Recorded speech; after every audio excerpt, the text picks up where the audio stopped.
श्री स्वामी समर्थ सगळ्यांना। मी वैष्णवी, माझ्या चॅनलमध्ये आज खरंच तुमचे मनापासून स्वागत आहे। तुमचा आजचा दिवस खरंच शुभ जाओ ही मी स्वामीचरणी प्रार्थना करते आणि व्हिडिओला सुरुवात करते। आजच्या व्हिडिओमध्ये आपण पाहणार आहोत की गुरुचरित्राचं पारायण घरामध्ये कसं करावं, हे यासाठी हा व्हिडिओ आहे। व्हिडिओ शेवटपर्यंत पहा, आवडला तर लाईक शेअर सबस्क्राइब नक्की करा।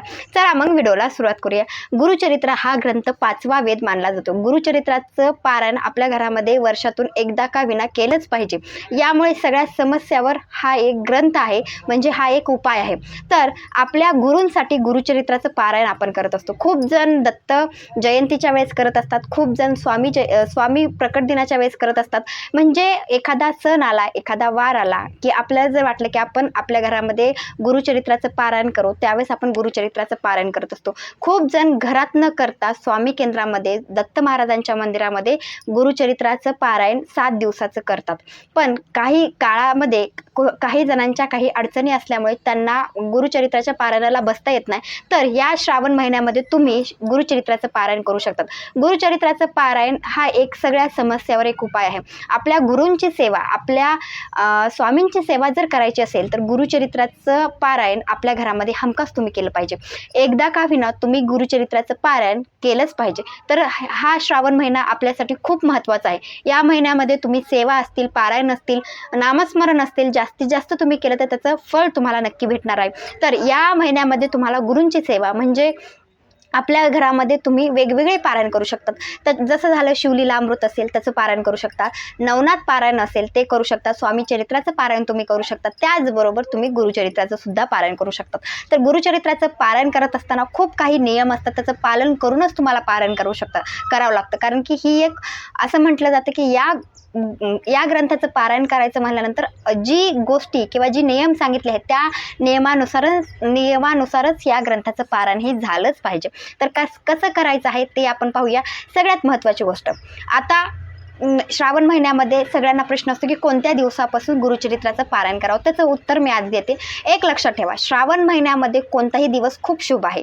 तुम्ही उद्यापासून सुरू करू शकता, परवा दिवसापासून सुरू करू शकता, किंवा तुमचं काम झाल्यानंतर म्हणजे या महिन्यामध्ये तुमचे 2-4 दिवस गावाला गेलात तर गावाकडून तुमच्या घरी आल्यानंतर तुम्ही पारायणाला सुरू करू शकता। म्हणजे एक असं सांगण्याचा हेतू आहे की तुम्ही कोणत्याही दिवशी कोणत्याही वारी पारायणाला सुरुवात करू शकता। पण गुरुचरित्रा ग्रंथामध्ये असं सांगितलं गेलं आहे की शनिवारी गुरुचरित्राचं पारायण वाचायला सुरुवात करायची आहे आणि सांगता ही शुक्रवारी आली पाहिजे। म्हणजे शनिवारपासून ते शुक्रवारपर्यंत गुरुचरित्राचं पारायण तुम्हाला करता येणार आहे। शनिवारी सुरुवात करायची आहे आणि सांगता म्हणजे शेवटचा दिवस हा शुक्रवारी येतो। तर अशा पद्धतीने तुम्ही गुरुचरित्राच्या ग्रंथामध्ये जसं सांगितलंय त्या हिशोबानं करू शकता। शनिवारी सुरुवात करू शकता आणि सांगता शनिवारी गुरुचरित्राचं पारायण वाचायला सुरू करू शकता आणि शुक्रवारी सांगता करू शकता। किंवा तुम्हाला त्या दिवसामध्ये काही अडचण असले, शनिवारी तुम्हाला पारायणाला बसता येत नाही पण तुमची इच्छा आहे, तर तुम्ही त्याच्या आधी सोमवार मंगळवार कधीही म्हणजे या महिन्यामध्ये कोणत्याही वारापासून तुम्ही पारायणाला सुरुवात करू शकता। पण आणखी एक महत्त्वाची गोष्ट की पारायणाच्या आदल्या दिवशी तुम्हाला गुरुचरित्राचं पारायण करायचंय। खूप महत्त्वाची गोष्ट आहे, तुम्हाला करायचंय, तुम्ही शनिवारपासून वाचायला सुरुवात करणार आहात किंवा उद्यापासून वाचायला सुरुवात करणार आहात। पण आदल्या दिवशी म्हणजे पारायणाच्या आदल्या दिवशी तुम्हाला 4 कुत्रे आणि एका गाईला घास द्यावा लागतो। म्हणजे चपातीचा घास, चपाती बनवायची, त्याचे 4 नैवेद्य आपण छोटे छोटे जसं बनवत असतो तसे 4 कुत्र्याला घास दिलाच पाहिजे आणि एका गाईला घास दिलाच पाहिजे। आपण खूप जण असे आहेत की सकाळी गाईला एक घास बनवतो आणि गाईला खाऊ घालतो। पण तुम्हाला इच्छा आहे गुरुचरित्राचं पारायण करायची तर तुम्हाला 4 कुत्र्यांना घास खाऊ घालावा लागतो आणि एका गाईला घास खाऊ घालावा लागतो। ही गोष्ट तुम्हाला आदल्या दिवशी करावी लागते आणि दुसऱ्या दिवशी पारायणाला सुरुवात करू शकतात। आता खूप जण शिवलीला अमृताचं पारायण करतात, तर त्यांना सुद्धा सांगितलं जातं की तुम्ही आधी भगवान शंकराच्या मंदिरात जायचं आहे, तिथं बेलपान अर्पण करायचं आहे, तुमची इच्छा काय आहे, का बरं तुम्ही शिवलीला अमृताचं पारायण करताय ते तुम्हाला सांगायचं आहे। तसंच जसं तुम्हाला गुरुचरित्राचं पारायण करायचं आहे तसं त्याच्या आदल्या दिवशी तुम्हाला 4 कुत्रे एका गाईला घास खाऊ घालायचाच आहे। लक्षात ठेवा, तुम्ही म्हणता आमच्या इकडं 4 कुत्रे नाही आहेत, एकच कुत्रा आहे, मग काय करावं? तुम्ही प्रयत्न करायचा आहे। 4 कुत्रे भेटले तर चांगली गोष्ट आहे। असं म्हटलं जातं की 4 कुत्रे म्हणजे वेद आहेत। म्हणजे गुरुचरित्रामध्ये असं सांगितलं गेलं आहे की 4 कुत्रे आणि एका गाईला घास खाऊ घातलाच पाहिजे आणि नंतर दुसऱ्या दिवसापासून तुम्ही पारायणाला सुरुवात करू शकतात। तर ही आदल्या दिवशी करायचं आणि उद्या म्हणजे आदल्या दिवशी ही गोष्ट करायची आणि दुसऱ्या दिवसापासून पारायणाला सुरुवात करायची। आता हे झाल्यानंतर दुसऱ्या दिवशी पारायणाला सुरुवात करायची। हे समजलं पहिलं काम की 4 कुत्रे एका गाईला घास खाऊ घालायचा. दुसऱ्या दिवशी सकाळी उठलात तर सकाळी म्हणजे तुम्ही एक आता कधी वाचन केलं पाहिजे ते तुम्हाला मी सांगते. तर सकाळी आपलं पहाटे 3च्या नंतर 4पर्यंत तुम्ही कधीही वाचन करू शकता. म्हणजे 4 म्हणजे आपले सायंकाळच्या वेळेपर्यंत. 3 वाजल्यापासून 4 वाजेपर्यंत तुम्हाला टाईम आहे. त्याच्यामध्ये तुम्ही पारायण करू शकता, वाचू शकता तुमच्या वेळेनुसार. सकाळी वाचा, दुपारी वाचा. ही वेळ सांगितली गेली आहे ग्रंथामध्ये. आणि खूप ठिकाणी स्वामी केंद्रामध्ये असेल, मठामध्ये असेल की सकाळीच पारायण केलं जातं 8 ते 10 या दरम्यान. पण 12 ते 12:30 आता दुपारचा जी वेळ असतो 12 ते 12:30 या वेळेमध्ये तुम्हाला जी तुम्ही ग्रंथ वाचत आहात ती ग्रंथ वाचायचा ना, म्हणजे जी पारायण वाचत आहात तुम्ही गुरुचरित्राचं तो त्याच्या म्हणजे त्या 12 ते 12:30च्या आधी तुमचं पारायण झालं पाहिजे किंवा 12:30च्या नंतर तुम्ही वाचायला सुरुवात करायची आहे. 12 ते 12:30 दुपारचा जी वेळ असतो 12 ते 12:30 त्या वेळेमध्ये तुम्हाला पारायण वाचायचं नाही. म्हणजे त्यावेळेस तुम्हाला ग्रंथ हलवायचा पण नाही आहे आणि ग्रंथ उघडायचा पण नाही. हे महत्त्वाचं आहे. तो काळ म्हणजे दत्त महाराजांच्या भिक्षेचा काळ आहे असं म्हटलं जातं. त्याच्यामुळे 12 ते 12:30 वाचन करायचं नाही. आता महत्त्वाची गोष्ट येते की पूजा मांडणी कशी करायची. खूप जण असे आहेत की स्वामींचा फोटो किंवा दत्त महाराजांचा फोटो आपल्या देवघरामध्ये असतो, तर त्याच ठिकाणी संकल्प करतात. म्हणजे देवासमोर संकल्प करतात. घरातल्यांचे मोठे जे आहेत आपले व्यक्ती त्यांच्या पाया पडतात आणि ग्रंथ वाचायला सुरुवात करतात, म्हणजे पारायणाला सुरुवात करतात. पण लक्षात ठेवा खूप जण असे आहेत की पूजा मांडणी वेगळी करतात आणि त्या पूजा मांडणीच्या समोर ग्रंथ ठेवतात आणि ग्रंथ ठेवतात आणि ग्रंथ वाचायला सुरुवात करतात. मग तुम्हाला जमलं तर तुम्ही वेगळी पूजा मांडू शकता किंवा फक्त जिथं आपला देवघर आहे त्या ठिकाणी दत्त महाराजांच्या समोर बसून संकल्प करायचा आणि ग्रंथ वाचायला सुरुवात करू शकता. म्हणजे दोन्ही गोष्टी खूप महत्त्वाच्या आहेत. तुम्ही पूजा वेगळी मांडू शकता, तुमची इच्छा असेल तर पूजा वेगळी मांडा किंवा आपल्या दत्त महाराजांच्या समोर संकल्प करून पारायणाला सुरुवात करू शकता. तर आता पूजा मांडणी कशी करायची ते मी तुम्हाला सांगते. म्हणजे एका प्रश्नांची उत्तर आहेत, शेवटपर्यंत व्हिडिओ बघा. म्हणजे तुम्हाला कोणताही प्रश्न ज्यावेळेस मनामध्ये येईल त्याचं उत्तर या व्हिडिओमध्ये असणार आहे. तर पूजा मांडणी कशी करायची. तुमच्या घरामध्ये दत्त महाराजांचा फोटो असेल तर दत्त महाराजांचा फोटो घ्यायचा आहे. जर तुमच्याकडे दत्त महाराजांचा नसेल तर तुम्ही स्वामी महाराजांचा घेतला तरी चालेल किंवा हे फोटोही नसेल, मूर्ती असेल दत्त महाराजांची तर मूर्ती घ्या. दोन्हीपैकी एक गोष्ट महत्त्वाची आहे, मूर्ती किंवा फोटो. एक चौरंग घ्यायचा आहे, त्याच्यावर पिवळ्या रंगाचं वस्त्र टाकायचं आहे, दत्त महाराजांचा फोटो ठेवायचा आहे, अभिषेक करणं असेल, चंदन फोटो स्वच्छ करणं असेल, ह्या गोष्टी तुम्हाला सगळ्यांना माहितीच आहेत. फक्त मी पूजा मांडणी सांगत आहे. तर दत्त महाराजांचा फोटो चौरंगावर ठेवायचा आहे मध्यभागी. नंतर कळश स्थापना करायची आहे. म्हणजे पूजा मांडणीच्या तिथं सुद्धा कळश ही मांडायचाच आहे. कळश मांडल्याशिवाय पूजा कोणतीच पूर्ण होत नाही. त्यासाठी तुम्हाला पूजेमध्ये कळश स्थापना करायची आहे. एक तांब्याचा तांब्या घ्यायचा आहे, पाणी भरून घ्यायचं आहे, त्याच्यामध्ये 1 रुपयाचं नाणं असेल, फुलं असतील, अक्षदा असतील, हळदी कुंकू व्हायचं आहे. आणि खूप जण त्याच्यामध्ये दुर्वा टाकतात. तुमच्या इथं टाकत असतील तर तुम्ही त्या पाण्यामध्ये दुर्वा टाकू शकता. आणि त्या कळशावर विड्याची पानं आंब्याची असतील आंब्याची ठेवा किंवा विड्याची पानं म्हणजे आपली नागलीची पानं ठेवायच्यात 5-7 अशा हिशोबानं. मग त्या कळशावर नंतर एक नारळ ठेवायचा. आता समजलं असेल, कळश जी आहे तो तुम्हाला दत्त महाराजांच्या उजव्या साईडला ठेवायचा आहे. म्हणजे आपल्या डाव्या साईडला आणि दत्त महाराजांच्या उजव्या साईडला यायला पाहिजे. किंवा तुम्ही मध्यभागी ठेवलात, फोटोच्या समोरासमोर ठेवलात तरी चालेल, एका साईडला ठेवलात तरी चालेल. मग कळश ज्या ठिकाणी ठेवणार आहात त्याच्या खाली तांदूळ घ्यायचे आहेत. एक वाटी तांदूळ ठेवायचे आहेत. नंतर कळश ठेवायचा आहे. कळशावर स्वस्तिक काढायचं आहे, नारळावर स्वस्तिक काढायचं आहे, हळदी कुंकू एकदा त्या नारळाला अर्पण करायचं, एक फूल ठेवायचं आहे. त्या पूजेमध्ये फळं ठेवायचे, केळी ठेवा, शेप ठेवा, जी असेल घरामध्ये ती फळ ठेवायचं आहे. ते झाल्यानंतर तुम्ही त्या ठिकाणी आता अशा पद्धतीनं पूजा मांडणी झालेली आहे. त्यासमोर दिवा लावायचा आहे. दिवा कोणत्याही सेवा करत असताना दिवेला खूप महत्त्व दिलं जातं. तर दिवा प्रज्वलित करायचा आहे. दोन्ही साईडला तुम्ही समया ठेवू शकता. मग दोन्ही साईडला समया ठेवायच्या आहेत. अशा साध्या पद्धतीने पूजा मांडणी करायची आहे. लक्षात ठेवा काही वेगळं करायचं नाही. तुम्हाला जर वाटलं त्या ठिकाणी श्रीयंत्र असेल श्रीयंत्र ठेवा. नंतर गजलक्ष्मी असेल गजलक्ष्मी दोन्ही साईडला ठेवा. नंतर तुमच्या घरामध्ये घंटी असेल घंटी ठेवा त्या पूजेमध्ये. नंतर खूप जणांच्या इथं शंख असतो शंख ठेवा. म्हणजे तुम्हाला वाटलं तर साध्या पद्धतीनं स्वामींचा फोटो किंवा दत्त महाराजांचा फोटो कळश स्थापना करायची आणि त्या ठिकाणी प्रसाद म्हणून केळी ठेवायची आहे. आणि एवढं झाल्यानंतर सगळ्यात महत्त्वाची गोष्ट की दोन्ही साईडला समय. ही साध्या पद्धतीने पूजा मांडणी करायची आहे. काही वेगळं करायचं नाही आहे. आणि त्या ठिकाणी दक्षिणा काहीतरी ठेवायची आहे. 21 रुपये 11 रुपये कोणतीही पूजा करत असताना पूजेमध्ये पैसे दक्षिणा ठेवणं गरजेचं आहे. आणि नंतर ग्रंथ समोरासमोर ठेवायचा आहे. मग ग्रंथासाठी सुद्धा एक चौरंग असेल पाट असेल ते ठेवायचं आहे.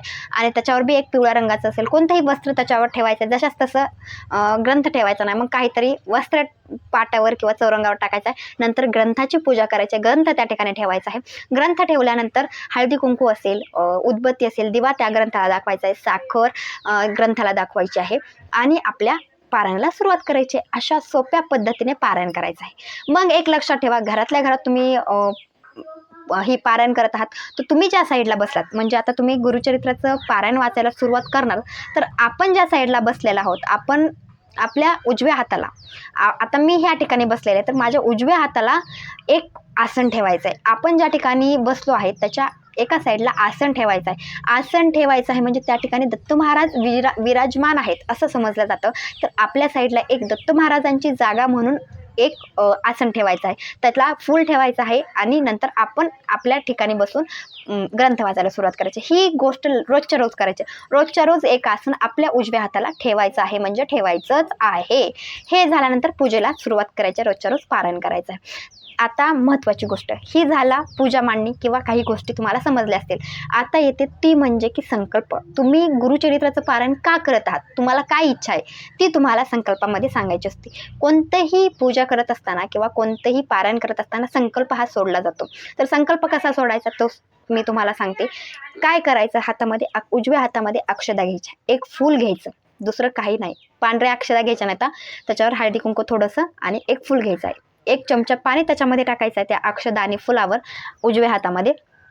कशासाठी तुम्ही संकल्प करत आहेत ते दत्त महाराजांना सांगायचं आहे, स्वामींना सांगायचं आहे आणि तुमच्या आशीर्वादानं ही जी पारायण मी करत आहे हे पारायण पूर्ण व्हावं अशी विनंती त्यांना करायची आहे. आपल्या घरातले जे मोठे आहेत त्यांच्या पाया पडायचं आहे आणि नंतर पारायण. आणि मग आता ही जी आहे गोष्ट म्हणजे अक्षदा फुल आहे ते जे आहे पाणी आपण सोडलेलं आहे, ती संकल्प म्हणजे सगळ्या इच्छा जी आहे कशासाठी करत आहे ते आपल्या प्रभूंना सांगायचं आहे, आपल्या दत्त महाराजांना सांगायचं आहे.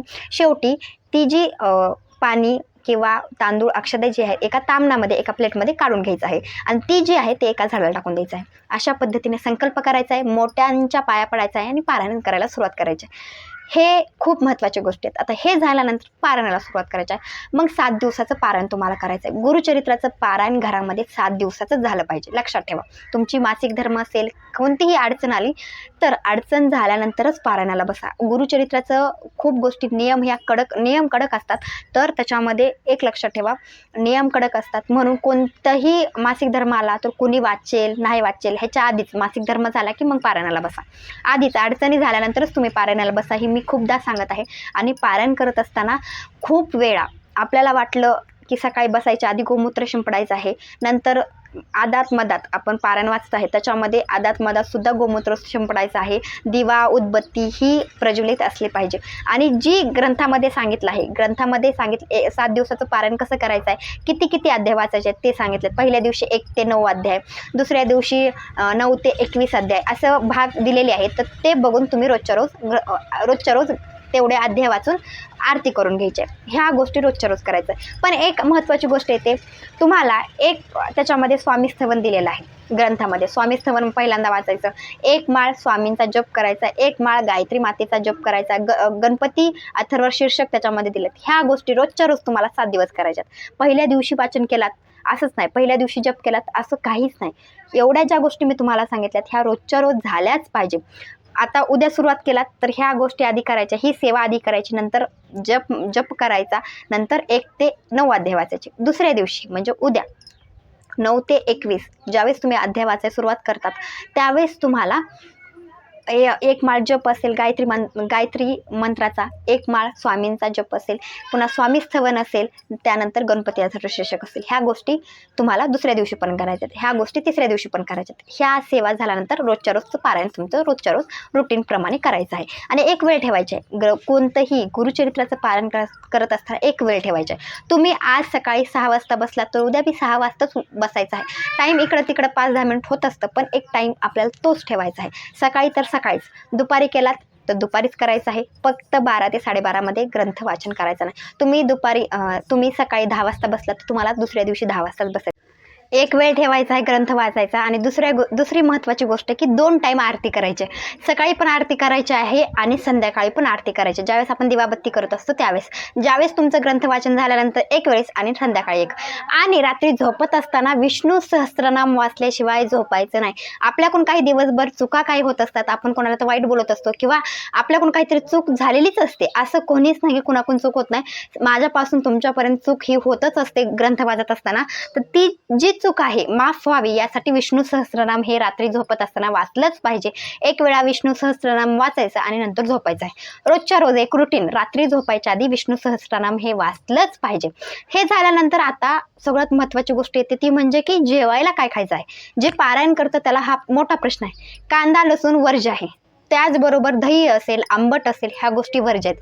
त्यानंतर डाळी वर्ज्य आहेत. डाळी मुगाची डाळ असेल, उडदाची डाळ असेल, मसूर डाळ असेल, ह्या गोष्टी तुम्हाला वर्ज्य आहेत. त्याचबरोबर शेंगदाणे तुम्हाला खायचे नाहीत. त्याचबरोबर महत्त्वाची गोष्ट येते ती म्हणजे की जी आपण जवस असेल ते खायचं नाही. म्हणजे ज्या गोष्टीचे 2 फोडी होतात, म्हणजे डाळ असेल त्याच्या 2 गोष्टी फुटतात, 2 गोष्टी फुटतात समजा, तर 2 त्याचे तुकडे होतात, अशा गोष्टी तुम्हाला खायच्या नाहीत. डाळी खायच्या नाहीत, शेंगदाणे असतील किंवा त्यापासून बनणारे पदार्थ तुम्हाला खायचे नाहीत. त्यानंतर आणखी महत्त्वाची गोष्ट की भाकरी खायची का चपाती खायची, म्हणजे ज्वारीचं खायचं का गव्हाचं खायचं असाही प्रश्न असतो. तर लक्षात ठेवा, खूप जण दूध भात खातात. खूप जण असे आहेत की दूध भातच खातात दोन्ही वेळा. पण एक लक्षात ठेवा, खूप जण असे आहेत की फक्त चपाती भाजीच खातात. दोन्ही वेळा चपाती भाजी, बटाटा खाता येतो तुम्हाला, पालक म्हणजे जी पालेभाज्या आहेत ते तुम्हाला खाता येतात, मेथी खाता येते. फक्त तुम्ही शेपू खाऊ नका, शेपूमुळे ढेकरं येतात. आपल्याला खूप जणांना अनुभव असेल की शेपू खाल्ले की ढेकूर येतं, त्यामुळे तुम्ही शेपू खायचं नाही. म्हणजे पालेभाज्या तुम्ही खाऊ शकता, बटाटा खाऊ शकता. नंतर 2 वेळा म्हणजे दोन्ही वेळा तुम्हाला एकच गोष्ट खायची आहे. चपाती खाल्ला तर चपाती, भाकरी खाल्ला तर भाकरी.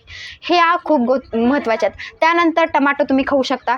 फक्त महत्त्वाची गोष्ट येते की त्याच्यामध्ये तुम्हाला कूट वापरायचं नाही, शेंगदाण्याचं कूट वापरायचं नाही, कांदा लसूण त्याच्यामध्ये टाकायचा नाही. त्याचबरोबर मसाला जास्त टाकायचा नाही. मसाला म्हणजे काळं तिखट असतं ते टाकायचं नाही. बाहेरचे जे आपण पुड्याचे मसाले वापरत असतो, घरकुल असेल किंवा दुसरं कांदा लसूण मसाला असतो, अंबारी असेल, अशा ज्या गोष्टी असतात, सुहाना मसाला असेल, ह्या गोष्टी तुम्हाला भाजीमध्ये वापरायच्या नाहीत. आणि मीठ पण कमी प्रमाणामध्ये खायचं आहे. आणि तुम्हाला जमलं तर तुम्ही थोडासा भात खायचा आहे, जास्त भात खायचा नाहीये. म्हणजे झोप यावी अशा पद्धतीनं जेवण करायचं नाही. थोडंसं पोटाला कमी खायचं आहे. समजा आपल्याला अर्धी चपाती जास्त जात असेल तर अर्धी कमी खायची आहे. म्हणजे थोडंसं जरा कंट्रोलमध्ये जेवण करायचं आहे. झोप यावी किंवा आपल्याला ढेकर येईल अशा गोष्टीचं पालन आपल्या करायचं आहे. समजत असेल माझं काय म्हणणं असेल. आणि परान्न खायचं नाही, दुसऱ्याच्या घरचं जेवण करायचं नाही आहे. 7 दिवस लक्षात ठेवा, दुसऱ्याच्या घरचं जेवण करायचं नाही. खूप कळकळून मी सांगत आहे. पण असे खूप जण आहेत जे बाहेर म्हणजे मेस असेल त्यांची, किंवा खूप जण असे असतात की घरापासून दुसरीकडे राहत असतात. त्यांना मी सांगत आहे की आपण बाहेर जेवण करत आहे तर पैसे आपण त्याचे मोबदला देत असतो. आणि तुम्हालाही तशीच अडचण असेल, तुम्हाला दुसऱ्याच्या घरचं खाल्ल्याशिवाय पर्याय नाही आहे. नातेवाईकाच्या इथं जेवण करत असाल, त्यांच्यापाशी राहत असाल, पण पारायण तुम्ही करायलात तर त्यांच्या घरी जेवण करत असताना त्यांना त्या जेवणाचा काहीतरी मोबदला तुम्हाला द्यायचा आहे. त्याशिवाय तुमचं पारायण पूर्ण होणार नाही. ह्या गोष्टी महत्त्वाच्या. सकाळ संध्याकाळ नामस्मरण तुम्हाला करायचं आहे. आणखी काही प्रश्न असतील तर तुम्ही मला नक्की विचारू शकता. खूप जणांना काही प्रश्न असतात, ते प्रश्न तुम्ही मला नक्की कमेंटमध्ये विचारा. त्याचं पूर्ण उत्तर किंवा ज्या गोष्टी खऱ्या आहेत, ज्या पारायण करत असताना ज्या अडचणी आहेत त्या अडचणी मी तुम्हाला सांगणार आहे. फक्त तुम्ही मला कमेंट नक्की करू शकता. खूप महत्त्वाच्या गोष्टी असल्यात, तुम्हाला वाटलं की आपण काहीतरी विचारावं तर कमेंटमध्ये नक्की विचारू, त्याचं उत्तर मी नक्की देईल. त्यानंतर खारी असेल, तोष असेल, चहासोबत खायचं नाही आहे. दूध चहा तुम्ही घेऊ शकता. फक्त एक लक्षात ठेवा, बाहेरच्या गोष्टीमध्ये वडापाव असेल, पाणीपुरी असेल, अशा गोष्टीसुद्धा तुम्हाला खायच्या नाहीत. 7 दिवस पालन खूप गोष्टीचं करायचं आहे. आणि जमलं तर तुम्हाला एक वेळा का विना स्वामी केंद्रामध्ये जाऊन एक नारळ, खडीसाखर जाऊन ठेवायचे आहे पारायण करायच्या आधी. जमलं तर किंवा 7 दिवसामध्ये कधीही गेलात तरी त्या ठिकाणी ठेवू शकता. आणि तुमची इच्छा जर पूर्ण झाली समजा त्या 7 दिवसामध्ये, पारायणमध्ये सोडून द्यायचं नाही, पारायण पूर्ण करायचं. आणि समजा सुतक पडलं, काही अडचण आली, विटाळा आला, काहीतरी अडचण जर आली 7 दिवसामध्ये, तर ते पारायण मधल्यामध्ये सोडून द्यायचं नाही. ते पारायण कोणाकोण तर पूर्ण करून घ्यायचं. नंतर म्हणजे पारायण हे पूर्ण करून घेतलंच पाहिजे, लक्षात ठेवा. आणि शेवटच्या दिवशी उद्यापन कसं करायचं त्यासाठी मी वेगळा व्हिडिओ बनवणार आहे. व्हिडिओ तो पण नक्की बघा. माझा व्हिडिओ आवडला असेल लाईक शेअर सबस्क्राईब नक्की करा. भेटूया नंतरच्या व्हिडिओमध्ये. श्री स्वामी समर्थ.